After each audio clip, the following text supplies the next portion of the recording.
I'm Kaylee, and this is my 2021 wrap-up of all my reading stats and how I did on all my goals in 2021.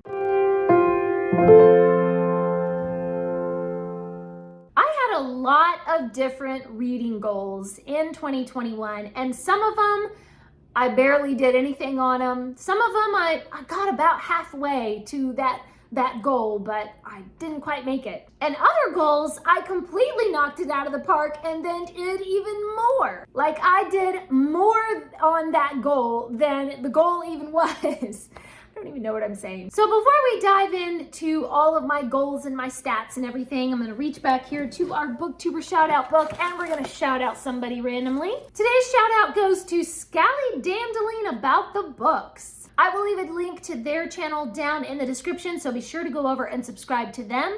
And please do subscribe to this channel if you haven't already, and give this video a big thumbs up if you did at least pretty decent on your 2021 reading goals. So my main goal for 2021 was that I wanted to read at least 200 books.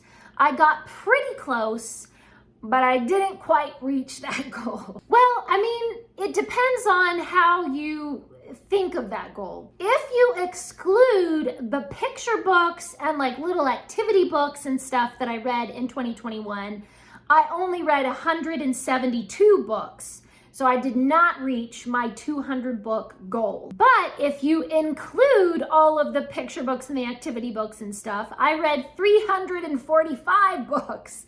So I exceeded that goal. So it kind of depends on how you think about it. When I created that goal at the beginning of the year, I did not want to count picture books and activity books toward that goal. I wanted it to be 200 like actual books. Not that picture books and activity books aren't actual books. I believe that picture books definitely count towards reading goals. But this particular goal was not picture books, but just other books. Anyway. So I did not quite reach that goal. I'm 28 books short of my goal to read 200 books in 2021. That's still a lot of reading. 172 books is still pretty good. My next big goal that I do every year is to read at least 12 classics. So one classic every month. I actually exceeded this by a lot. I read 32 classics and I read 33 what I consider to be modern classics. I read 32 classics that were written before 1914, before World War I, and 33 modern classics written after World War I. I'm going to do another video in the next couple of weeks talking about all the classics that I read this past year, so definitely be on the lookout for that to see all of my amazing classic reading. But I am super, super happy about that goal. I just enjoyed picking up so many classics this past year. My next goal was that I was participating in the Agatha Christie Challenge, which is to read 12 Agatha Christie in 2021. And I think they're doing the challenge again every year, so you could do it again this year if you wanted to. However, I did not read 12 Agatha Christie. I read 18 Agatha Christie and a biography of Agatha Christie. So 19 Agatha Christie. So that is another one where I completely knocked it out of the park. I don't know, I just kind of got on a roll and then I'd say, oh, I want to pick up this one. Oh, I want to read this one. And I think I kind of lost count of how many that I had already done. And I thought, oh, I have to read this other one as well. Also, there were some plays that were together in one like bind up of The Mousetrap and other plays. And then when I saw how long each play was, I actually decided to count each play separately. So I have The Mousetrap and then Verdict and Witness for the Prosecution and another one, I forget what they were. So it kind of ended up being more, my TBR ended up being more than I had bargained for at the beginning of the year. So I'm very happy with all of that Agatha Christie reading. I don't think I'm gonna do the Agatha Christie challenge again this coming year in 2022, just because I have other goals that I want to, focus on. I will be doing a video soon all about my 2022 reading goals. So be on the lookout for that as well. And now for all the goals that I failed spectacularly. So far, we've looked at a couple of goals that I'm really, really happy with. And now the ones where I did not do so good. One of my goals was that I wanted to read at least 4 books in Spanish because I'm trying to get up more with my Spanish reading and improve my Spanish vocabulary and my Spanish comprehension and everything. And I failed so terribly with this. I only read 1 book in Spanish all year long. 1 book in Spanish, and that was Mujercitas, Little Women. So I have really got to do better with that this coming year. I mean, that is just disgraceful. Okay, we need to get some more Spanish books in here. I have actually downloaded a ton of Spanish classics, like just classic books, you know, like Little Women, that are translated into Spanish. So they're free to download. I've downloaded a ton of those onto my Kindle, and I'm really hoping to get in some good Spanish reading this coming year, because last year was a disgrace. The next goal that I failed terribly in 2021 was that I wanted to reread some old favorites. I wanted to reread Lord of the Rings.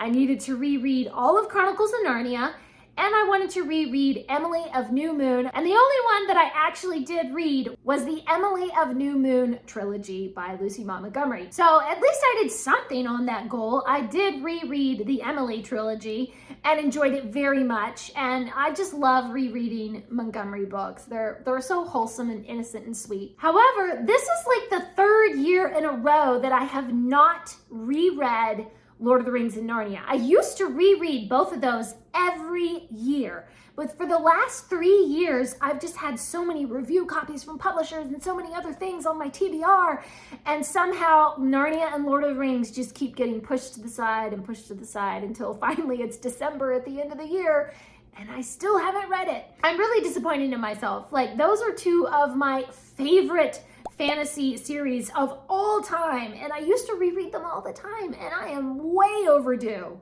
for a reread. So I'm really just kind of disappointed in myself for not getting that done. I really need to make that a priority. The next goal, where I did a little bit of it, but not enough to actually meet the goal, was that I wanted to read at least 2 series books each month in 2021. To continue series that I need to try to finish them up. So these are series books that I've already read the first book in the series, or maybe several books in the series, and I just need to keep going and finish some of these series. So I did a few, I did some, but not 2 every month. I read 6 Poirot books because that dovetailed with all of my Agatha Christie reading. I finished the manga series of Silver Spoon. I finished the Masterminds trilogy. Another series that I still have several books to go, a lot of books to go, is the Aunt Dimity series by Nancy Atherton, and I only read 1 Aunt Dimity this year, so like, need to read more from that. I read 2 Redwall books. I read 2 books from the Aunt Jane's Nieces series by L. Frank Baum. I read the newest release book from the Myrtle Hardcastle series. I read the 2nd book in the Skunk and Badger series, and I read the latest book in the Explorer Academy series. So I did get a little bit of reading done and got some progress going on those series, but not nearly enough to actually reach that goal. So, you did a little, but not enough. Still, progress is progress, and I'm proud of that. Another goal that I had in 2021 was to read 30 of my Get Rid of It books. These are books that I picked up for 50 cents or $1 at library book sales or yard sales or something, and I'm kind of like, am I even still interested in that book? Do I even still care about it? So I really wanted to get rid of some of those or decide to keep them and just go on and read them. So my goal was to do 30, and I think I did like 5 or something. So not even close though to the 30 that I wanted to do. Not so good on that one. Another goal was that I wanted to read the entire Dragon and Thief series in 1 week. Like, just sit down and read them all and like have this crazy readathon where I just read 1 every day. And that did not happen. I kept thinking, oh, this will be the month. And it just kind of never happened. So too bad, Dragon and Thief, sorry. My next goal was to read fewer review copies from publishers and just like read your own books. You have shelves and shelves full of books that you need to read. Stop requesting so many review copies. Just read your own books first. I failed so spectacularly at this, like just so badly.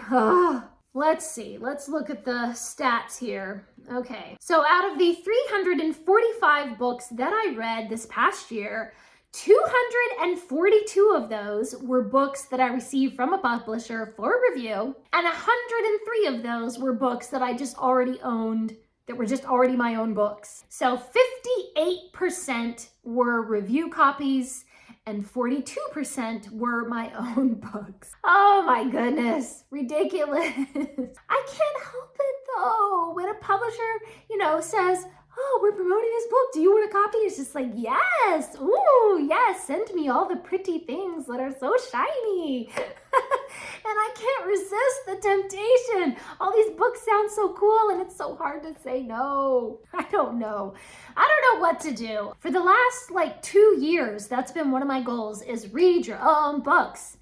And it never seems to work out that way. I don't know what to do. Should I just accept it? This is just how it is, and just read whatever and not worry about whether it's a review copy or whether you're reading your own books from your own shelves? Or should I try to make this a goal again this year and really focus on my own books? Or does it even matter?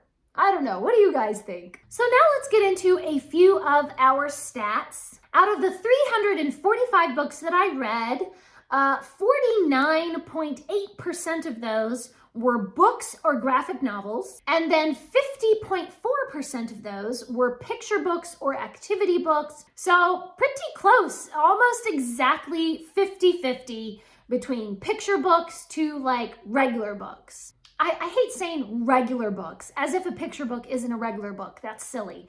Of course it's a regular book and it counts towards reading and everything. But that really just shows you how many picture books I've been reading. I receive a lot of picture books for review from publishers, and then I share those books with my nieces. I love to sit down and read with my nieces, and the great thing is they love reading too. So yeah, I'm not surprised that 50% of my reading is picture books. I love it. I've also enjoyed a lot of my reading. Most of my reading I have enjoyed in 2021. My star ratings are 53% of the books that I read got 5 stars. That's pretty amazing. That's pretty amazingly good. Another 30% got 4 stars, 12% got 3 stars, only 2% received 2 stars, and 1.4% of the books that I read in 2021 got 1 star. So of all the books that I read, if only 15 of those were ones that I didn't like, that's pretty fantastic. I mean, I really enjoyed all the books I read. I also read a lot more nonfiction than I usually do. 34% of my reading was nonfiction. Now that category nonfiction includes the activity books, those are technically nonfiction, any sort of cookbooks or craft books or anything, of course, that's educational and informative, that you would normally think of as nonfiction. I'm pretty happy with that. I don't usually read a ton of nonfiction, so it was kind of nice to dive into more nonfiction this past year. Another interesting stat, I think, is the page numbers. So of course, with a lot of picture books, most of half the books I read were under 30 pages or something, they were all really, really short. And then about 11% of my reading was between 300 pages to 500 pages. And then books that were over 500 pages, that's only 2% of my reading. So it's pretty obvious that even when it wasn't just a picture book, even when it was just some book that I was picking up, I was really gravitating towards shorter books. For one thing, when I did my 30 books in 30 days readathon, that I was looking for shorter books. And because I was trying to get up to that 200 book goal, that I kept choosing short books that I could just get them done really quickly, which means that there weren't a lot of longer classics or longer books or anything that I tackled this past year. I think I really want to change that this coming year. I want to make time in my reading goals and in my reading schedule to read longer books. So I'm really kind of analyzing this statistic to figure out how can I redo my goals for 2022 to allow room for larger books. And those are my 2021 stats and the results of my goals. Please leave me a comment down below and let me know What were some of your goals for 2021 that you really super failed, but you're just like, that's okay? Or what were some goals where you surpassed your goal? You did even more than the goal that you had set yourself. And how are you looking at your statistics from the past year to kind of tweak those things and figure out your new goals for 2022? Be on the lookout for a video coming up soon talking all about my goals for 2022. Thanks for watching. Please subscribe, and remember, the right book in the right hands at the right time can change the world.